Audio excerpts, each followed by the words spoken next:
This is the Cycling Over 60 podcast, Season 2, Episode 41, California StreetsBlog, and I'm your host, Tom Butler.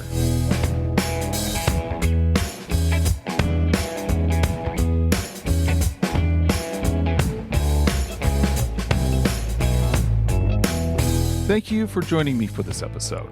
This is where I talk about my journey to get and stay fit later in life. Cycling is at the heart of my fitness journey, but I am also making a lot of dietary changes as well. I was talking last week to someone, and I said that I think the most important part of my message is that I am 61 years old and I'm still getting stronger. I think that is very good news. Last Sunday, I did the Emerald City ride put on by the great people at Cascade Bicycle Club. It was a blast taking over some roads that are typically dominated by cars. I don't know why, but I just love seeing thousands of bikes rolling through the city streets. It was well organized, just like every other Cascade ride I have done. We arrived pretty early outside of Lumen Field in Seattle and headed out around 7 a.m. I am sure that the early start was so that we got over the West Seattle Bridge as early as possible so that there was less disruption of car traffic. The entire westbound lane was shut down for bike-only traffic. It made it a very cool experience. Lots of people stopped in the middle of the bridge, including us, to get a picture that can't be taken very often. I will definitely do the Emerald City ride again. I am pretty sure they don't do the same route each year, so I will be looking forward to seeing what is in store for us next year. Unfortunately, my wife Kelly did not join us on the ride. She had gotten her new Cruzbike S40 back from getting a motor installed, but she just didn't feel like she was ready to navigate the ride with so many people around her. I think her efforts to learn to ride the Cruzbike are going really well. She has 38 miles on the bike so far, and as I've mentioned, watching her, you can't tell that she's still struggling to master it. The whole reason we got her the bike was that she could join in the rides we do as a family. While she didn't do the Emerald City ride, we are starting to enjoy other opportunities to get out as a family. For example, this week we went out for a 15-mile ride on an absolutely beautiful day. It was so fun to be on the trail together. We did stop a couple times to take pictures. If you go to the Cycling Over 60 Strava Club and look for activities, you can find a couple of the pictures attached to the ride called Longest Cruise Bike Ride So Far. One has Mount Rainier in the background. That is the view for most of the ride. Of course, a picture just doesn't do justice to Mount Rainier. The other picture shows the Carbon River, which runs beside the Foothills Trail. It makes for amazing scenery. The Carbon River is fed from the Carbon Glacier. The Carbon Glacier is special. It has the greatest length, a length of 5.7 miles, and the most thickness, 700 feet, of any U.S. glacier outside of Alaska. On that ride, I was able to ride at full speed now because Kelly is used to her pedal assist. I really started pushing it after we turned around at the halfway point. It was kind of funny. I was constantly pedaling because the trail was going slightly uphill the whole return trip, but I would occasionally hear the buzz of Kelly coasting behind me. It was awesome to know that she could set her bike to get the level of workout she wanted and still keep up with me. At one point, she passed me and I got right behind her. I thought it would be great for her to set a brisk pace and I could draft off her. But with the cruise bike position and her size, she blocked very little wind. So that isn't ideal. I can imagine several scenarios that would make it nice to be able to draft her pedal assist. I got some less than ideal news about the route I'll be using to ride across Washington. If you're new to the podcast, I'm planning to ride a little over 400 miles from Anacortes, Washington to Newport, Washington this coming fall. The bad news is that the campground I wanted to stay in looks to be closed after the first week of September. Because of the heat in eastern Washington, I would actually like to ride later on in the year. And I'm a little confused by this because the weather is fine until at least October. I'm sure even up at the elevation of the pass that I'll be going over. But this means that I'm going to have to find other accommodations. And I might end up having to backtrack by car for about 20 miles for lodging. That isn't terrible, but it certainly feels like it changes the trip a bit. I'm still hopeful I can figure something else out.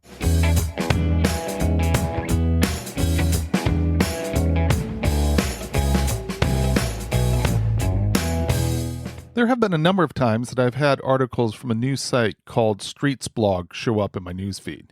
I have come to expect stories that interest me from them. You can find them at streetsblog.org. One of those stories was about Bike Month in California. It was written by Melanie Curry. I reached out to Melody to talk about her article, and she graciously agreed to come on the podcast. We ended up having a great conversation about a lot more than just the article. Here it is, but I have to once again say that the audio isn't the best. I don't know what is going on lately, but I've been messing up when it comes to getting good audio for the interviews. Hopefully, it won't distract too much. I am joined by someone today that I want everyone listening to get to know better. Thank you, Melanie Curry, for joining me. Oh, I thank you for having me.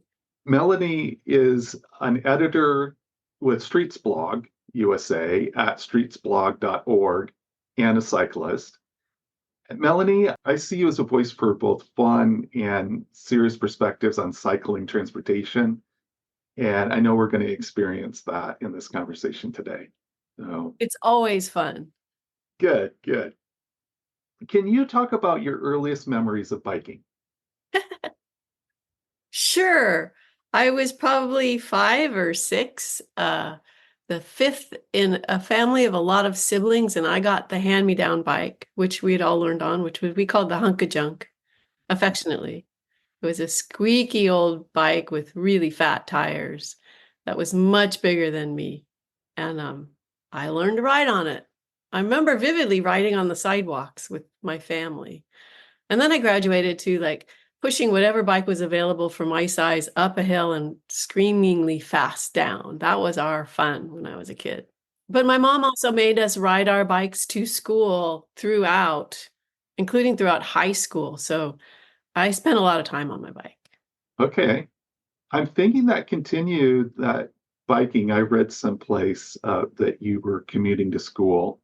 I think that continued on into college, maybe. Is that correct? Yeah, I grew up in the San Fernando Valley, no bike lanes or anything like that. And I went to UCLA, and it just made more sense to ride my bike to UCLA. It was about a 10-mile ride when nobody else was riding. I always felt like this weirdo, but it got me there. It kept me healthy.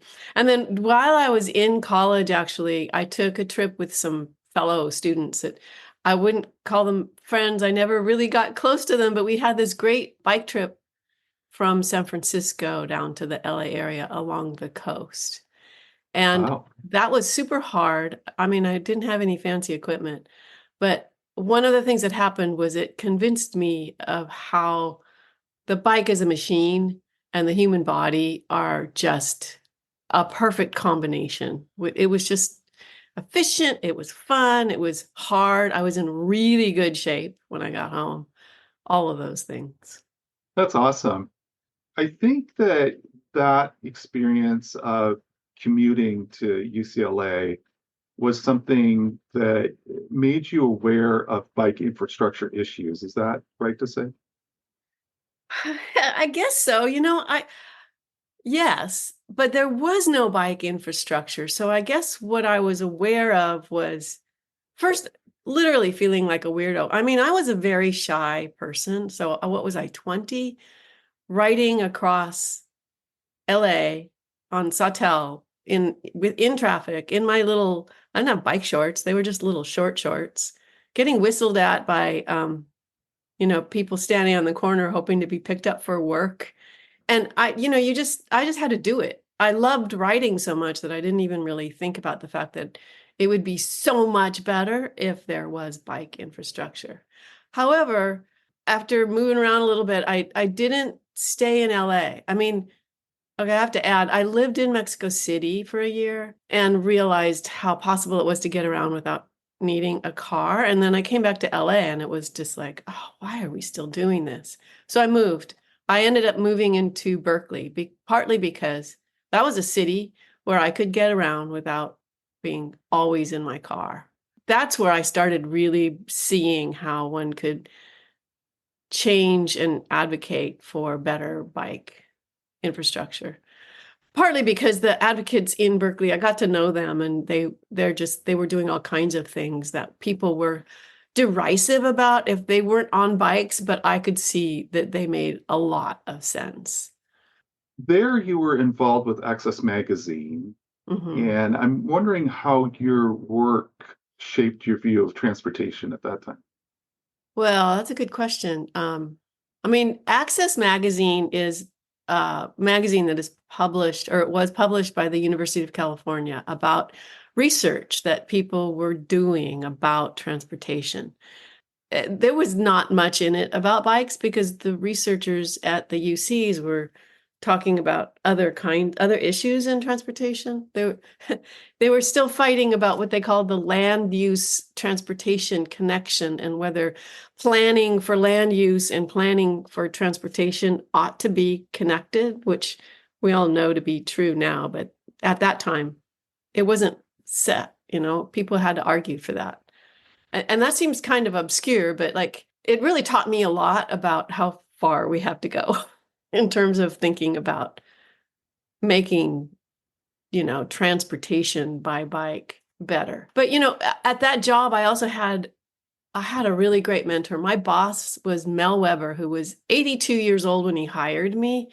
He was the editor of Access Magazine, and he just was such a curious person. And to him, riding bikes just seemed like a crazy, dangerous thing to do, even in Berkeley. But he would ask me and listen carefully to my questions and then come back the next day and ask me more. And so he really got me thinking about stuff, and he encouraged me to look at like what could I think about writing about. I ended up writing an article in that magazine for about stop signs, which was one of very few articles that had been written about like why we called it why bicyclists don't stop at stop signs, just trying to explain the physics of it. And California still hasn't gotten that what we call the Idaho stop or the bike as stop sign as a yield sign law yet. But that article informed a lot of other research that went into it. A lot of states now do have a law that says that bikes can treat a stop sign as a yield sign. We'll get there in California. We're not there yet, but one day we'll get there. We are there in Washington. So, Yeah. and I appreciate that, but at the same time, there's not many motorists that know that. And Yeah. so, it's great to have it. At the same time, I would love it if people in their cars would understand why I am, not stopping and getting off my bike. Yeah. So, I think the main benefit of that law is that police can't just stop people and give them tickets for something that is a completely safe action. yeah, It well has to be said. safe, though. You have to do it safely. You completed a master's in city planning at UC Berkeley. I did. Why did you decide to choose that education path?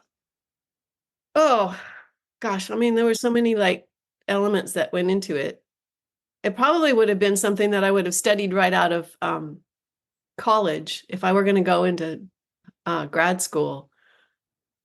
But it's funny. I'm glad I didn't because it would have been a completely different education if I had done it then. I'm kind of old. I mean, it would have been like at the end of when the struggle was about Marxist thinking, and that's not even part of the education anymore. It's been years and it's gone, it's faded into the past. Not gone, but like people don't think about it that way anymore. Well, basically, when I was working for Access, that was at UC Berkeley, and my boss after Mel was Betty Deacon, who is like she's just this super smart, eminent researcher about transportation. And she said, I'm going to retire. And I thought, uh-oh. I better figure out what I'm going to do. Am I going to go to grad school like I have said I'm going to go to grad school forever and ever? And so I spent a couple years applying and doing whatever I needed to do. And then UC Berkeley, they already knew me there. So I have to admit, I did have an in already because they knew me and liked me. But I got into UC Berkeley and I got to go through that. And I learned so much from my fellow students in that program, all of whom were younger than me, probably by 20 years, but they were all just super smart, thoughtful people. And in fact, my best class there was one on bicycle and pedestrian planning. It was taught by a couple of grad students who are now professors at other colleges. And that was also super inspiring for, trying to figure out how to stay in bicycle and pedestrian in the realm somehow once I graduated. Except I'm going to say I graduated in 2011. There were no jobs at all. It was terrible. And of course, I'm graduating. I'm like how old was I? I was in my 50s. Like nobody wanted a 50-year-old intern in their planning department. It was awkward. It was really awkward. Well, now you're with StreetsBlog, Yep. and I've been pulled into StreetsBlog several times, and it's unique. It's a real focus, and in some ways, I think it might, like something that is a product of our times, if that makes sense what I'm saying, because Mhm. it's online. It's at streetsblog.org, and it's got a specific focus, and yet I see it as real serious journalism. Mhm. How do you imagine impacting people through the information provided on StreetsBlog? Well, we're advocates. We're journalists and we're also advocates. We basically most of us started off as bike advocates. And so that informs how we shape what we write about. I'm the editor of California Streets Blog. We have San Francisco and an LA Streets Blog as well within the state. So what I found is that there is a lot to cover in terms of state policy. We're looking at it from the perspective of bicyclists. We want it to be better for people who are biking, but it is connected to everything. And climate change, the concerns about climate change is a big part of that.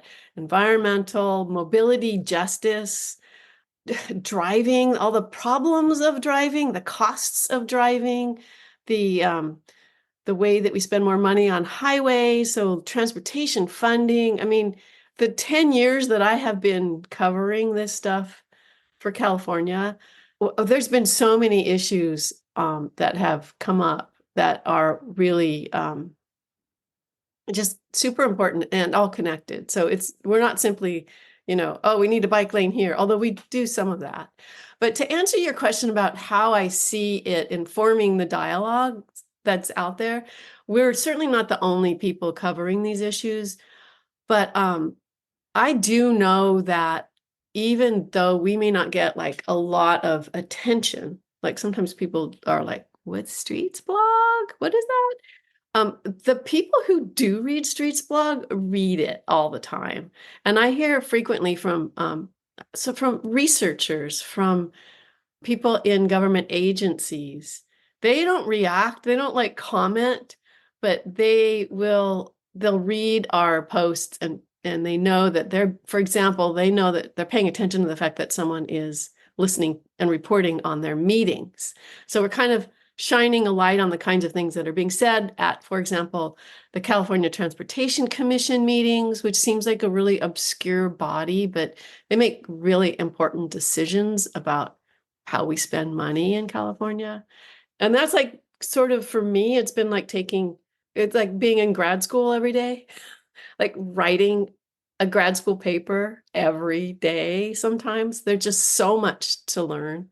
Um, and and even if we don't we might cover something and it's just like a little plink and maybe some little tiny wavelets, but sometimes someone else, like a mainstream media outlet, will cover the same story.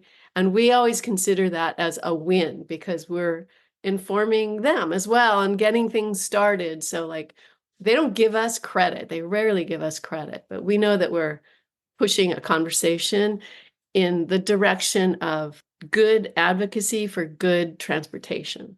And we keep the focus on that kind of stuff and keep bringing it back to, is this good for good transportation? I've said this before talking to people on the podcast, but it seems like everybody has an opinion about transportation. And it seems like we're all experts on what should happen on the roads that I drive on. And so, Absolutely. but it's a really complicated issue. There's just a lot of factors when you're looking at changing roads. Yeah. Yeah. There's a lot of factors, and of course, we're all experts because we all engage in transportation. I consider myself slightly better informed than some people, only because I've studied it at like how some of those connections happen and how policy affects them. Like one of the big things that I'm constantly thinking about lately is the way that, especially in California, but everywhere, highways are like just the most important thing. Like that's where we put all our money and all our attention. And it's like 50 years of engineering practice and habit that have focused on making highways work really well for people in cars, which means that doesn't leave money for people who are not in cars. It doesn't leave any safety either, because the practices have created faster highways and bad driving habits and like big giant roads that have no obstacles or anything in the sight lines, because engineers consider that safer. And so people who are not in the cars, like who are waiting for a bus or riding their bike or just trying to cross that street, are living in a hellscape. And it's something that I really want to explain to everybody who's in a car, because when you're in a car, you don't see that. You're just trying to get past everything. But if you get out of your car, it's immediately obvious that you don't want to be in this space. Like you don't want to be crossing that wide intersection, even though there might be a crosswalk and a signal. Anyway, that's just, it's complicated because so many different things tie together in those intersections that just people don't think about. I think there is a foundation there that you're mentioning. We're extremely car centric in North America. Yeah. And I'm interested in hearing like about what's happening in Paris and different places where they seem to be more open to rejecting the car. I don't know if rejecting is the right word, but saying the car doesn't have the most important place in transportation. What do you think about North America becoming less car centric? Do you think that's feasible, or do you think it's just not something, it's just so baked in that we can't get away from it? I don't know. I actually think it's necessary. Feasible is a different question, right? I don't know a whole lot about Paris, but one of the things that happened was that the mayor just said, we're going to do this. And there, when people in US cities do that, they get immediate panicky pushback. And we're still hearing it every day, usually about things like, where am I going to park my car? If you do this street change, I can't keep doing things the way I'm used to doing it, whether that's great or not, or safe or not. Like, I need a place to park my car. And the other complaint is, you got to solve congestion. I am sick of being stuck in traffic, which fair. Nobody wants to be stuck in traffic. But, the way that we've always solved congestion is by making things bigger and wider and faster, accommodating more cars, which, creates more trips. That I love hearing people talk about induced demand now, because people didn't used to talk about it even 10 years ago. They were not using those terms commonly. And people kind of understand now that by building things for cars, we created a situation where we can only be in cars. So can we change that? We have to start on the local level for sure. I think that we can change that. I think it's going to take a lot of advocacy over time, but we have super smart people who are talking about it and pushing it and, talking about all the reasons why. And then we have more people who are starting to experience it a little bit. Like even in Berkeley, where I live, the number of people who are using bikes, maybe they're not riding them all the time, but the number of people who are out on bikes has changed dramatically in the last decade. Like, I can look out my window and see tons of people, not like big crowds of people, but a lot of people using a bike as transportation that I didn't see, when I was riding my daughter around on the back of my bike and we were the only people out there and people thought I was insane. It's not seen as insane anymore. So like on the local level, that can change. It will just take time that we don't have. And it's harder, like in bigger cities like LA. I get so LA has so much potential, but they're not figuring it out yet. And it's so big. It's just so big. And every locality has its own struggles. But the conversation is changing. So it will be feasible. I just participated in a really fun experience, and that was in Seattle. They took over a major bridge, and that bridge is there to get cars across a body of water, so that cars don't have to drive around the bottom of that water, that inlet. And so for a few hours, thousands of bicycles got to take over that bridge and go Yeah. across it, and it's a fun experience. And then on the other side of the bridge, it was like thousands of bicycles taking over a street. Now, I have to say, I felt kind of sorry for anybody that was planning on traveling that day by car, not knowing, that there were going to be thousands of people on the street. But at the same time, there is an element, the experience of being with a bunch of bikes on the road is just such a fun experience.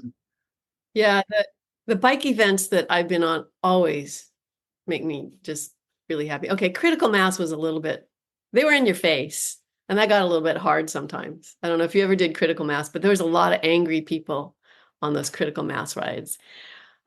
Bike party is a regular event around here at night where you just it's just a lot of people. We don't ask for permission. We're just a lot of people on bikes. And usually people are like, whoa, that looks fun, as all these bikes go past them. Yeah, there's nothing like being in a big crowd of bikes. And especially when you get to that point where there's just quiet, nobody's talking. You can't experience something like that in a car. It's amazing. And I just want to kind of laugh at something that you said about you feel sorry for the people who might have planned to go somewhere in their cars. Do you feel sorry for the people on bikes who normally can't get through there? I mean, all of us have this, and it's not because of nature, it's because of the way we've built our cities. We have this assumption that anybody in a car should be able to go anywhere they want at any time. And we need to question that. It's not that you can't go where you want to go, but why should we always make it easy for someone to drive? Why don't we offer alternatives? And of course, immediately people are going to say, well, I can't ride a bike. Well, then don't ride a bike. If everybody else is riding a bike, you in your car have less traffic to deal with. If there's a bus that you could take and it takes you right to where you want to go, why wouldn't you want to take a bus? I love taking the bus. I love taking a train. Anyway, there's a lot to that, but I don't think that as a society, it is good for us to automatically assume that people in cars should be able to take their car in and out of a certain, on a route. It's just why do we assume that? I think that's well said. May is National Bike Month, and I was drawn to an article that you wrote about National Bike Month. Your article appeared on April 30th. I'm wondering what you think makes National Bike Month newsworthy. Well, it's a big event. I mean, it's a big celebration, right, of the bike. It's not celebrated evenly everywhere, for sure. But in the Bay Area, where I am located, Bike East Bay and also the other bike coalitions, but I'm just going to give Bike East Bay all the credit because they're my local bike coalition. There's the San Jose Bicycle Coalition and the San Francisco Bicycle Coalition. Those are the three large bike coalitions that work with a lot of other smaller groups. But they were the ones who started Bike Month 30 years ago or more. And it was just hey, we're going to do Bike to Work Day. it was one day when we're going to go out there and we're going to say, hey, everybody riding your bike to work, have some snacks. We're celebrating you. Yay, ring bells and like celebrate the fact that people are riding their bikes to work. And of course, with that went on for years and it was great, and then expanded in some areas, said May is bike month. We're going to celebrate it during the entire month of May when the weather's beautiful in California. We're going to have all these bike events. Every area does something different. And of course, now it's bike to wherever day, because with COVID, nobody was biking to work, but we still wanted to get out on our bikes. And people have like bike market day. It's more a way of recognizing that we're not invisible when we're on our bike. That's an assumption that people make. Like they really don't see people on bikes, even when they're right in front of them. And it's a way of being grateful that people are riding their bikes, and a way of letting other people see, hey, this might be a thing you might want to do. Like the bike events, like Bike Party is one of them, or in LA, they do a lot of Sunday streets events. They call them Ciclavia or Ciclavia. I'm not sure how they say them, but like those are huge. And lots of people get out and are riding bikes that maybe were like dusty and flat in their garage, but they're out on the bike. And you just realize it's actually a good transportation option. And it's not, the only reason that it's not good on the everyday level is because of cars. But it gives people the opportunity to check it out, get on their bike, see what it's like, realize that, they're going to have fun. It might be hard, but they'll get exercise, any number of things. If you don't want to go up a hill, get an e-bike. I mean, like there's lots of options, and it gives people the chance to try them out. I have always loved Bike to Work Day for that, and Bike Month as an extension of that, because it even if people aren't riding, they see that other people are. And as an example, I would say my husband used to ride to Kaiser in downtown Oakland, and his bike was the only bike. And then Bike to Work Day would come, and he wouldn't be able to find a place to lock his bike. And it started staying. Like pretty soon there were more people who were regularly riding because they tried on that one day and they were like, oh, I like this better than driving my car and paying for parking or whatever it was that they were doing in downtown Oakland. The thing that I've already experienced for Bike Everywhere Month is that I had never taken my bike on public transportation. Oh, yeah. So I'm about 70 miles, 60 miles from Seattle. And so I threw my bike on a bus and then on a train for the first time and went into the city with it. And it was good. It was an awesome experience. I might skip the bus next time because that was, it wasn't as great of an experience. But getting on the train, and taking it in, was fine. It was great. Talk about freedom. Yeah. I love putting my bike like on Amtrak, for example, and going much farther than I could ride. And then being like in a place like Sacramento, which you wouldn't think necessarily would be like a great bike place, but it really is. It's hot, but they have these giant trees. It's beautiful and shady and flat. And yeah. Well, we could get sucked into talking about that for a long time. Yes. About going different places, but you called the bike humble in your article. And can you talk more about that label? Interesting question. Well, I think that goes back to that first experience that I had where I was on a bike riding along for days along the coast of California. And it was such a simple machine. Things might break, but I could fix them.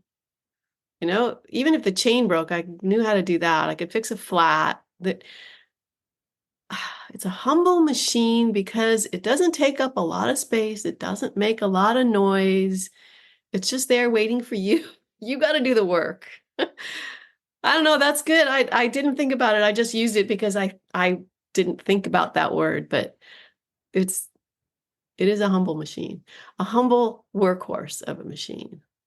To me, there's a simplicity there, and yet I think what you Mhm. mentioned earlier, this like connection between our bodies and that machine, Yeah, I just really appreciate that. yeah.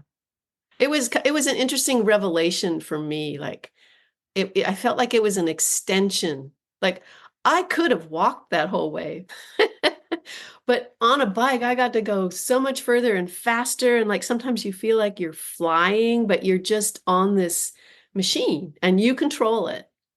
It's like there's nobody else. You're not a passenger in a car that someone else is driving or anything like that. You're just on this small machine that you are driving, basically. And you're not encapsulated, you're not separated Yeah, from the environment around you. So not at it's all. awesome. Yeah. You were highlighting uh, bike month activities going on in California. And, I imagine that there's a huge variety of things that go on across the state, a really large and diverse state. Do you see California as a leader in bike transportation and also bike culture? Yeah. Oh, why am I hesitating? Yes. I think so. I mean, we have so many fights, and that's kind of what I see it from, like the shortcomings. But yes, I mean, we don't get snow here. We have no reason not to be riding our bikes, basically. I guess I could say we could be a leader. We do have definitely towns that show up in the top and cities that show up in the top bike cities in the US. We're not always the top because there's some really good ones in other places. It's funny, it's such a local thing, right? I mean, biking is a local thing and it depends where you are. But I know of really good work being done in, for example, like Modesto, California, which is way out in the Central Valley. And it seems like it's just a city in the middle of nowhere, but it's not. It's connected by trains and the highways, and the planners there are doing a really good job thinking about making biking better. And that's the kind of thing that I think California can be a leader on, but isn't necessarily because not every town is doing that. I'm not sure I'm answering your question. That's great. I would say California definitely should be a leader. There's a lot of work to do. Now, I would have to say though, I would rather bike in 40 degrees and mild rain than 110 degrees. So I think, there are Well, you some, do live in Seattle or near yes, Seattle, so yes, that's what you're used to. yes. I think that goes back. I did spend 10 years in Southern California, and I think it goes back even to that. Well, that's what e-bikes are for. Okay, okay, I like it. Also, ice socks. I discovered ice socks, Yes. so that helps a lot. Well, it's funny. When I go visit my family in Southern California, it's really hard for me to say, okay, I'm going to take my bike because they immediately are like, what? Where are you going? You want me to give you a ride? Are you sure? Like, I'm talking about 2 miles. Like, I'm going to go pick up our to-go food. Really, it's fine. And it could be very hot and it could be very difficult, but I still would much rather be on my bike in the heat than getting into a hot car, turning on the air conditioning, waiting for it to, and then sitting with it running while someone runs in to pick something up. I mean, just like that is so disgusting to me on so many levels that I would just rather sweat. Okay, now 110 degrees is a bit much, but when it's hot, like even if it's like up, well, okay, I would say 90, 95. It just, you can do it. It's not terrible. That Yeah, said, people do it, so people do it. I know, but Yes. I admit I live in Berkeley where the summers are quite cold and foggy. So, that's me talking out of my hat. You linked to the Bay Area Bike to Everywhere, I think is the name of it. And it was the Bike Champions of the Year awards that Oh, that yeah. they had. And Metropolitan Transportation Commission Chair Alfredo Pedrosa said that the Bike Champion of the Year award often goes to people who might not otherwise be recognized for their work. So do you see that as an important thing to do? Yeah, it's very much connected with like the ideas behind bike to work or bike to wherever day. You celebrate people who are doing this. And I think it's true, like they don't pick obvious advocates for those. What they're doing now is like every county gets their own bike champion. So in the Bay Area, there's 9 of them. There's a lot of people. But you read their stories, they're so interesting. Like there are people who like bike their kids wherever they're going, or just like they've just made the decision that the bike is the way they want to get around. And they're not well, I was going to say they're not extraordinary, but they are extraordinary. They shouldn't be. They should just be normal, like this is what we do kind of people. And that's sort of what their attitude is. But I think it's really important to highlight that, for first to celebrate them, and second to let other people know that it's just not that hard to do this. You don't have to be a, a bike fanatic, or you don't have to know everything about bikes. It's something that you can figure out, do, and have fun with. I also kind of like that it makes a statement that there's a community of us out there Yeah. that like biking, and we have our champions, Yeah, and and we're recognizing our champions too. So I like that aspect. definitely. Morgan Hill is highlighted as well, and they are shutting down a street to vehicles on May 11th. What positive outcomes are possible when you shut down a street like that? Oh, fun. I mean, it's kind of like a mini version of Cyclavia, right? Where like usually, I'm not sure about Morgan Hill, but usually they do it on a Sunday morning. So I guess the idea is that the least number of businesses and drivers are going to be inconvenienced.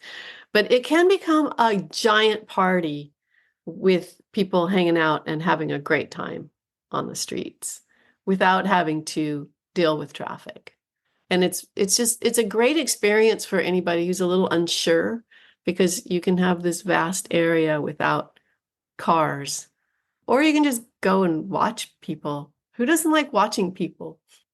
There is an element maybe of experiencing it for the first time, just what a street feels like, what a downtown street feels like. I don't know anything about Morgan Hill, but they seem like maybe it's a smaller community. But just what it feels like to have a downtown street just that free. Yeah. Yeah. And I think what happens too is that people get that and then they're like, well, can we do this more? Can we maybe make it permanent? Right. And then they're going to run into all the people complaining about parking, but like it's a step. Yeah. And when you say that, it seems like it's not really parking, it's like close parking, right? It's not, it's like I want to be within 20 feet, 50 feet, whatever of the place that I'm going to. And I'm not sure that that's, in some ways, from my own personal experience, that, things that allow me not to move are really not in my best interest.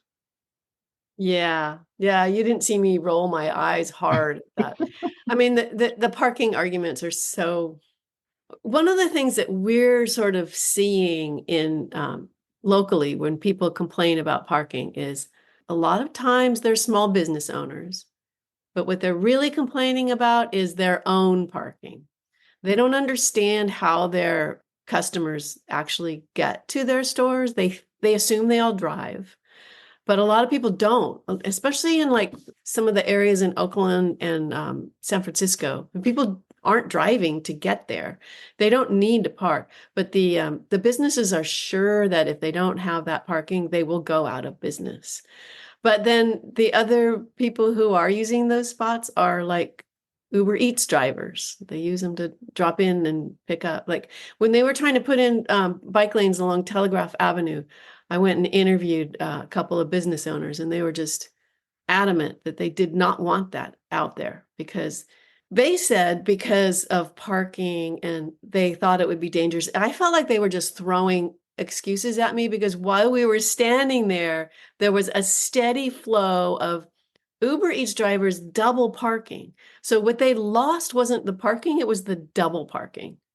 And it just created it was just a ridiculous conversation. So I don't know. I wish I wish there were a way to kind of cut through all that, because I don't think it's as big of a concern as people think it is. And I know that will make people angry because they want their parking. But I read Don Shoup. Do you read Donald Shoup?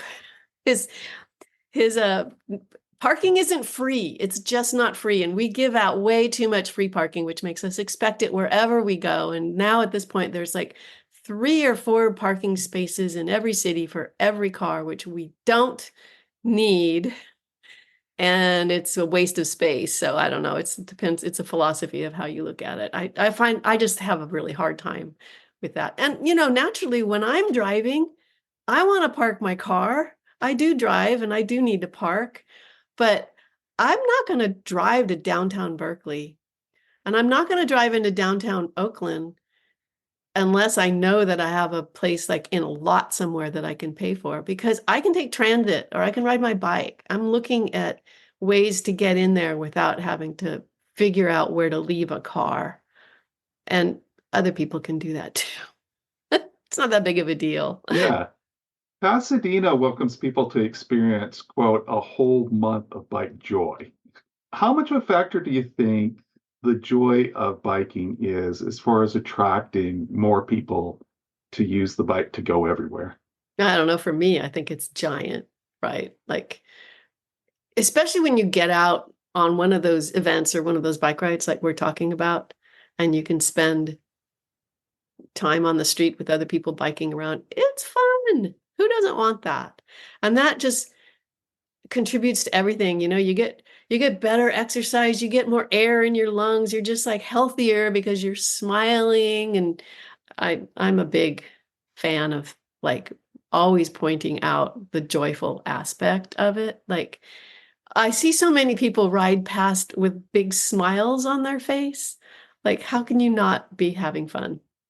There just seems to be something about coasting down a hill that just no matter how old you are, that always is a fun thing. You mentioned that earlier as a kid. Yeah, absolutely. I live in the East Bay, so everywhere you go is uphill. I always say that. But there is the downhill usually at some point, and that part is fun. In Pasadena on May 12th, they're hosting a Women of Pasadena ride. Do you know much about that ride? I don't know, but I do know that there's a lot of organizations that have like women and women identified rides where people can get together and hang out and you know, go, I guess they just go wherever. There's quite a number of them in the Bay Area too. And that's super helpful, especially for anyone who's a little bit intimidated about biking or taking care of their bike, or, how to get, route planning is a really important part of biking. And if you've never done that before, what you would normally do is just think about how you would get somewhere the way you normally do. So if you're a driver, you're going to go, I'm not going to ride on that street. But a bicyclist can, go on smaller, quieter streets. And if you don't know how to plan a route that way, it's really helpful to be with other people who are used to riding in an area and can guide you through that. And especially with the women only bike rides, it's just a way of encouraging people in a non-threatening way. So don't need to worry about being intimidated by the gearheads who are like, go, go, go. Because men do ride a lot faster than women. Just gonna say. They just got longer legs and Yeah. they just want to go fast. Yeah. My wife just got a motor installed on her new bike. And Nice. so now it's flipped. She can beat me up any hill. So which was the reason, part of the reason. I always have to tell my husband, look, I don't want to be in a hurry on this ride. And I'll still find myself out of breath going up a slight hill. And I'm like, okay, we're slowing down. I am coming home from the market with flowers and a loaf of bread, and I'm just flying through with my hair blowing in the breeze. I'm not working hard on this bike ride. I love it. The last episode, I went out on a bike trail parking area and just talked to people, which is one of the funnest things that I do. And I met a couple of women that recommended that I spend time talking about the challenges that women have on the road or on a trail alone. Do you understand their perspective? Yeah, for sure. I mean, it's something that can stop people from riding, and we don't want that, right? I don't face the same challenges I did when I was younger, when I was getting catcalled everywhere. That's a very serious problem for young women, though. And I don't know what to do about it. I've never known what to do about it. Like flipping people off doesn't work. But beyond that, like safety, like sometimes you're just looked at as you're vulnerable and someone can do whatever they want. They could try to knock you off your bike. That happened to me. They could, yeah. It's a serious problem that having a lot more people riding everywhere sort of helps to dissipate a little bit.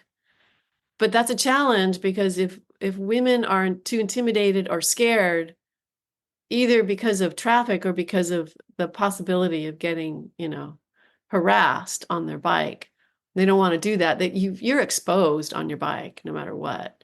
So if they don't want to do that because they feel too exposed to danger, then you're not going to be able to get a lot of people on bikes. I mean, women are half the population.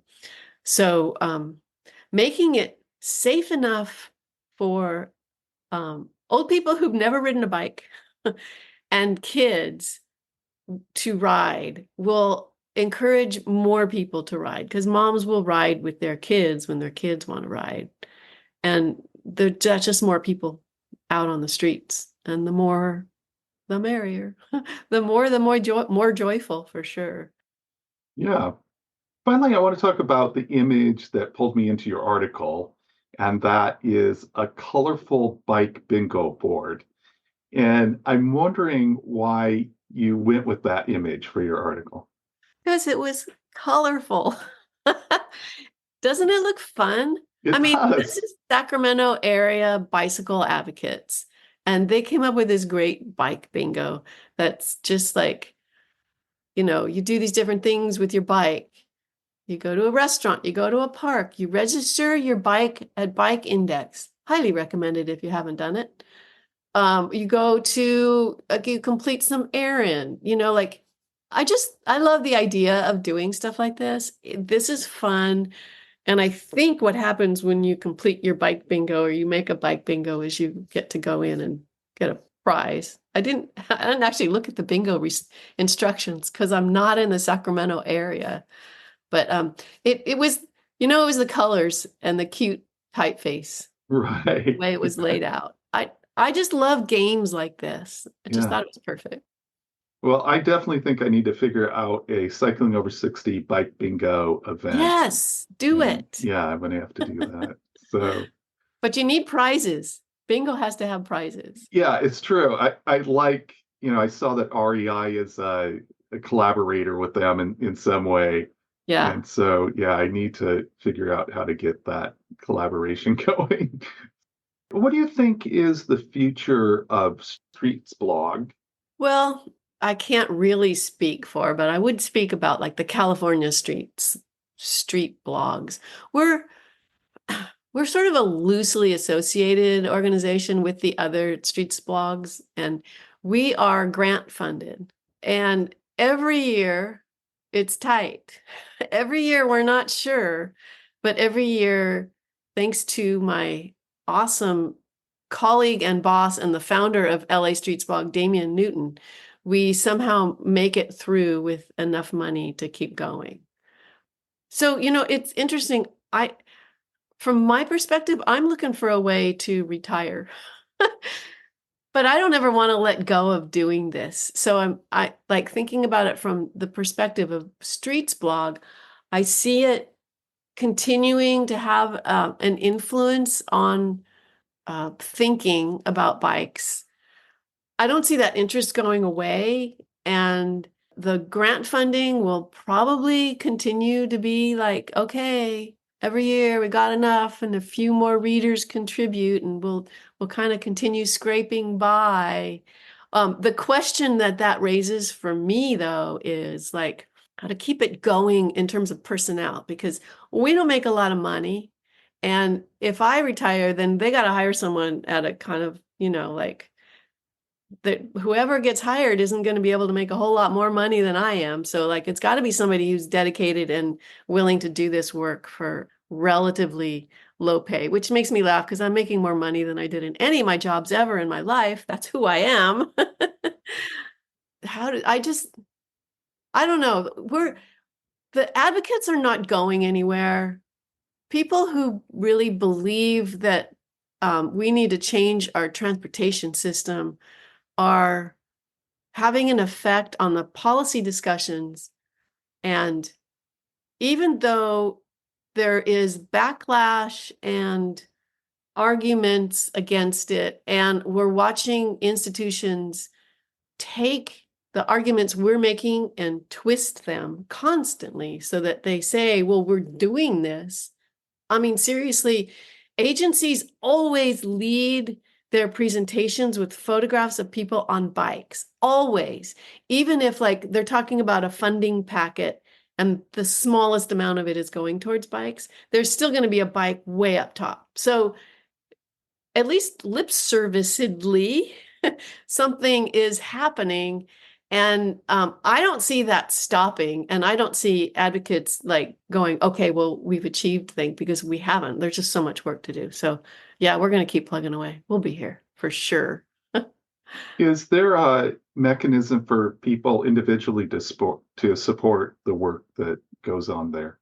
Absolutely. Go to StreetsBlog, well, StreetsBlog California. Go to my site. And there's a donate page. And that is one of our major funding mechanisms. So if, we appreciate any and all donations. And also we are having a 10th anniversary party in September.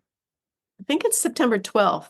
I had a post up for a little while that was a save the date about StreetsBlog San Francisco and StreetsBlog California are celebrating. For San Francisco, it's 15 years. And for StreetsBlog California, it's 10 years. And yes, here it is. I put this up on March 13th. We're having a party on September 12th in San Francisco, sometime in the evening. We haven't decided quite yet. Well, that sounds cool. And I will include a link to that in the show notes so that people can put that on their calendar. And I do recommend everybody going out onto, no matter where you are, go out to streetsblog.org and look around. You'll just find so many good articles. And it's awesome. Like I said earlier, I think it's kind of journalism that fits in with today's world. It's online, and it's also specific to an area, or to an area of interest, I should say. And at the same time, it's gets funded by people who care about it, being willing to fund it, and advocating for funding for it. So I recommend everybody to go out there and do that. Yes, please. Do you have other projects that you work on in addition to StreetsBlog? My garden. Okay. I mean, it's spring. Every spare second I get, I'm outside in my garden. Gotcha. But you're not doing any writing or anything in addition? Not right now. Look, writing for StreetsBlog seriously is like writing a term paper. And I try to do it every day. It's hard. So like, no, I don't have much capacity for beyond that. I think about it, but maybe one day. Gotcha. I'm going to say I have been thinking about like, well, what if I were going to write a book? But that book has already been written. It's a book I'm about to write about by Susan Handy. It's called Shifting Gears, and it's kind of about how California is rethinking transportation successfully and not successfully. So no, I don't need to write a book. She did it. Cool. I like it. Do you have any biking adventures planned in the future? Nothing concrete, but I know that I got to get back out and do something kind of like the coastal ride that I did. I need to get out on my bike more. Let me tell you, like riding is not conducive to biking.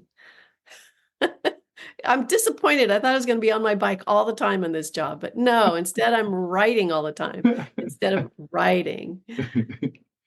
Well, Melanie, this has been really delightful. Thank you for taking so much time to do this. When I presented it to you, I really didn't present how big it was going to be. I just came up with question after question that I was interested in hearing from you on. So thanks. Well, I hope that you're constantly finding fun things to write about so that I can continue to find fun writing of yours that I can read. And so good luck with all your projects coming up, your different topics that you're pursuing, things like that. And take care. Thank you. There's a lot of fun. All right. Bye now.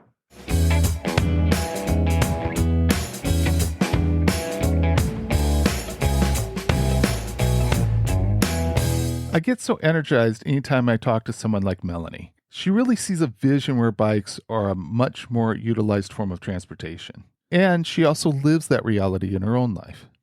I really hope that StreetsBlog is able to spotlight the issues around how much growth there can be in active transportation. One of the things that I really loved was the champions being recognized in the Bay Area. I do think it is important for people who value biking infrastructure to recognize those who embrace cycling for all kinds of activity. Do you have a bike champion you know? I would love to hear their story. Maybe the best place to share their story is to post it in the Cycling Over 60 Strava Club. If not there, you can find my email and the show Instagram link in the show notes. I would absolutely love to learn about bicycle champions throughout May and beyond. One other thing about the Strava Club, please keep the pictures coming. It is great to see so many images from all over. Keep planning as many cycling adventures as possible. And remember, age is just a gear change.